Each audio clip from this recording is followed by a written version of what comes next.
Daniel Artana en Código, uno dice, es el director de Fiel, ¿no? Que economista jefe. Economista jefe de Fiel. ¿Qué me dice hoy un amigo? Me dice, mira, vas a hablar con Artana, los que piensan como él y los que piensan distinto, todos lo respetan, porque dicen es un tipo muy serio, aunque no estés de acuerdo.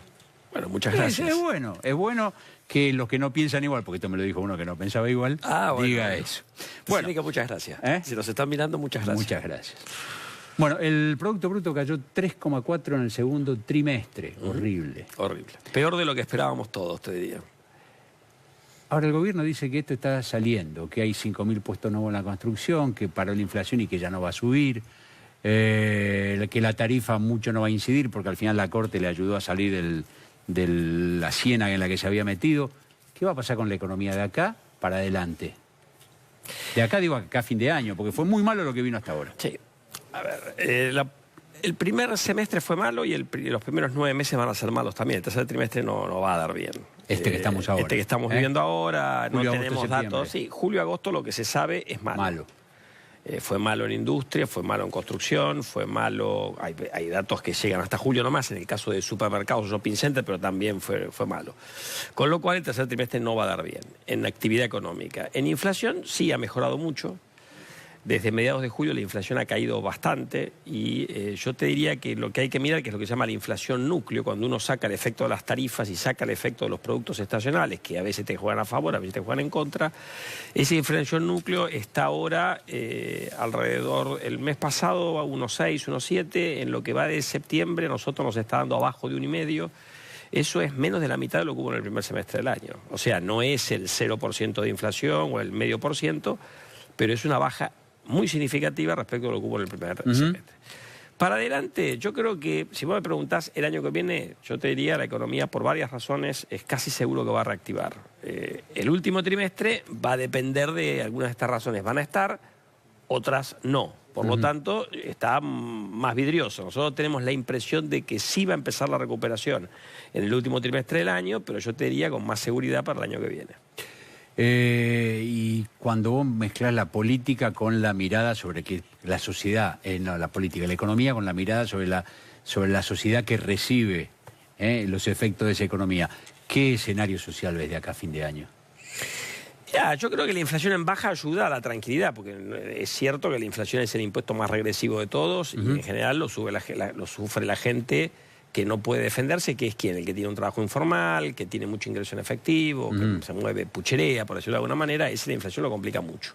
Más allá de que el gobierno o el anterior lo asistieran con planes sociales o con alguna ayuda, lo complica. Esa baja de la inflación le debe dar cierta tranquilidad.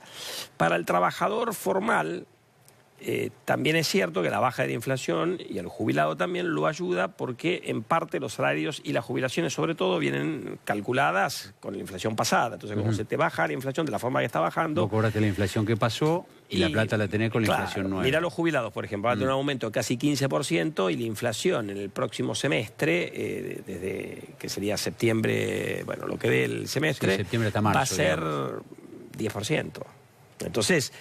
vas a tener una mejora exactamente al revés de lo que se vivió en la primera parte del año. Entonces se va a sentir cierto alivio que debería contribuir, aun cuando la situación no esté bien, porque yo creo que lo que va a demorar, siempre pasa que cuando la actividad cae, el empleo cae un poco después. Cuando la actividad levanta, el empleo levanta un poco después. No vas a tener mucha creación de puestos de trabajo en los próximos 4 o 5 meses, digamos, y eso... bueno, va a generar todavía cierta zozobra en la gente. Mi impresión es que a medida que se vaya consolidando la reactivación, va a empezar a haber un poquito más de tranquilidad, pero eso, vos me preguntaste de acá a los próximos 3 meses, es todavía más opinable. No el año que viene, ¿el salario vos crees que recupera? Sí. Pues sí, crece la actividad económica el año que viene, ¿el salario recupera el año que viene? Debería recuperar más o menos lo mismo que lo que crezca la actividad. Es decir, yo te diría el salario... debería recuperar el año que viene no menos de 3 puntos por encima de la inflación. Con lo cual volveríamos al salario... El gobierno incluso está planteando un poco más en el presupuesto para los empleados públicos. Sí, hablan de salario real más alto. Pues sí, hablan de 25 contra una inflación promedio de alrededor de 20, estás hablando de una mejora... ¿Y ahí volvería el salario a los niveles de cuándo? ¿Principio del 2015? Yo te diría que no recuperás todo lo que se perdió este año. Es cierto que la cuenta esa no está hecha con las medidas compensatorias que hablaba Mario Quintana, que a algunos le han tocado, otros no. Tenés asalariados de ingresos por arriba de lo que era el mínimo imponible anterior, que la suba del mínimo imponible le dio un margen. Tenés lo de los programas de asignaciones familiares y otros que mencionó el secretario. Bueno, tenés distintas cosas que hay personas que le pueden haber permitido evitar la caída del salario real. Lo que sí es interesante marcar es que la caída del salario real, cuando vos mirás nada más el salario, sin computar todos estos adicionales que hubo este año, es menor que la que tuvo la caída del salario en el año 2014. Que fue el año de Kicillof y la devaluación de enero. La devaluación de fábrica de Kicillof, y los gremios se la bancaron y el año siguiente recuperó ni siquiera todo, una parte, ¿no? Bueno, los gremios la verdad que también se le están bancando. Sí. Bueno, ¿no? Estaban hablando de paro, qué sé yo, si lo van a concretar. Como dijiste vos, todavía están veremos. Todavía están hablando. ¿Y las inversiones cuándo? Porque uno dice, Macri fue al G20, bárbaro, genial. Vino el foro de inversiones, fantástico. Fue a las Naciones Unidas, más allá de la patinada con Malvina, le fue bien en términos de lo que Macri iba a buscar, poner a la Argentina como un país en el que se puede creer en su previsibilidad. Ahora, de invertir ni hablemos todavía. Y si mirás los datos del segundo trimestre, la inversión cayó más que el PBI. Claro. Que también es natural cuando la inversión tiende a amplificar el ciclo. Mi impresión es que va a recuperar la inversión. ¿Por qué te digo que eso también es casi seguro cuando la economía levante un poco? Porque la verdad que la inversión del final del kirchnerismo, y obviamente eso continúa este año, es bajísima. A precio. Está tan abajo que solo puede ir para arriba. Bueno, pues siempre se puede seguir cayendo, pero digo, cuando la economía organizándose un poco, con el cambio de señales hacia el sector privado que ha intentado hacer el gobierno, a mí no me sorprendería que la inflación mejore el próximo año y medio, 2 años, un par de puntos del PBI, que es mucha plata. Es mucho. Entonces yo creo que la inversión va a recuperar. Ahora, el gobierno me parece que ahí fue muy optimista y en realidad ahora tienen un discurso más realista. O sea, vos tenés gente que reacciona rápido porque ya tenía los proyectos en carpeta. Bueno, eso son pocos. Después tenés gente que reacciona rápido porque no depende de un accionista, una casa matriz, el sector agropecuario. Le cambiaste la regla de juego y ahí la inversión subió. No sé si todo lo que va a subir, tenía que haber subido, pero subió. Y después tenés proyectos que desde que se anuncian hasta que se concretan, capaz que pasan 3 años porque vos tenés que hacer, si es una fábrica nueva, por decirlo de alguna manera, tenés que conseguir los permisos, tenés que hacer la obra civil, después poner las maquinarias. No es una cosa que se resuelve de un día para otro. Traigo la plata y ya está. No es así. Desde el momento que decidís la inversión, para lo cual hay todo un proceso previo, hasta que se produce la primera tonelada de algo, pasa un tiempo. Igual vos vas sintiendo el efecto, ¿no? Bueno, por ahí el gobierno, lo que vos decís, pasó del discurso optimista, que es el discurso de una campaña, donde todo es promesa, a un discurso realista, más duro, que es el discurso de te tocó gobernar. Bueno, yo digo, al principio fueron optimistas en muchas cosas. Fueron optimistas con el programa fiscal, fueron vinieron optimistas con la inflación, arrastrando el optimismo de la campaña. Por eso.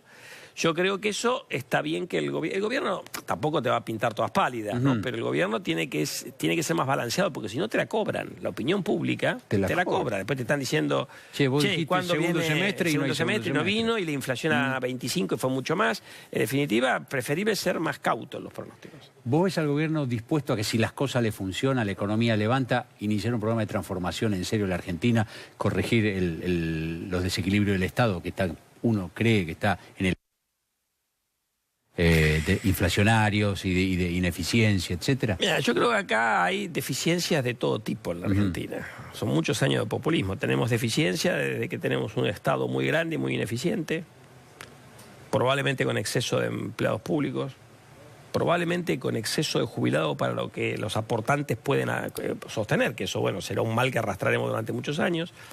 Y después tenés carencias en términos de lo que te hace a la productividad. Tenés problemas de infraestructura, tenés problemas de calidad de la educación, tenés problemas de costos internos que son altos. El gobierno en algunas áreas está avanzando. Yo diría, por ejemplo, tenés lo de la ley de telecomunicación, la de la ley de permitir que los cables compitan con las telefónicas y viceversa, eso me parece una cosa útil. Después tenés cosas que para mí han sido retrocesos muy importantes. Por ejemplo, la ley de autopartes. Yo no la entiendo, la ley de autopartes. Es de una generosidad fiscal que me hace acordar a la época de las promociones industriales. Totalmente innecesario. O sea, donde gran parte de la mejora del contenido nacional en hacer un auto lo vamos a poner nosotros como contribuyentes. Entonces yo creo que van mezclando.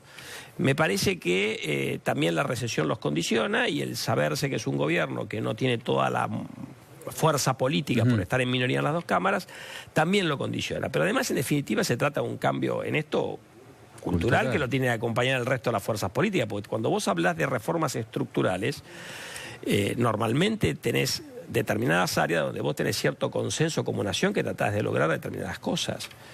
Los programas de crecimiento exitoso no dependen de la impronta de un gobierno y que venga el otro y de todo vuelta para atrás. Y acá el problema que tenemos es que lo que venía de antes no lo podés compartir porque era un populismo muy bajo, de vuelo corto, que necesariamente iba a terminar en un problema. Entonces, tenés que construir una cosa nueva. Ahora, cuando te vienen dando a esta sociedad dosis y dosis de populismo, le cuesta a la sociedad hacer ese cambio cultural. Yo creo que lo está haciendo, quizás soy demasiado optimista en eso, pero me parece que para poder hacer la transformación va a llevar algún tiempo. Igual el gobierno, algunas cosas, como te dije, está avanzando, en otras me parece que no tanto. Y va a necesitar el cambio estructural que no solo el gobierno, sino que las otras fuerzas políticas productivas se comprometan en Sí, yo diría que hay ciertas cosas que vos decías, 4 o 5 temas donde vos no deberías dejar el oportunismo político y la discusión política de lado. En algunos hay, por ejemplo, yo creo que en el narcotráfico seguramente se van a poner de acuerdo en la lucha contra el narcotráfico. Después, si alguien sabe cómo hay que hacer eso, yo no lo sé, pero digamos, es otra historia. Pero te quiero decir que en materia económica yo veo a veces mucho el oportunismo, la declaración de Massa de suspender las importaciones por 120 días, después lo cambiaron. No es de un líder que quiere ser presidente eso. Gracias. A vos, Julio. De acá nosotros vamos a cerrar el programa repartiendo premios como cada jueves a la medianoche. Director, si hay medalla de oro, tenga a bien ponerla, por favor.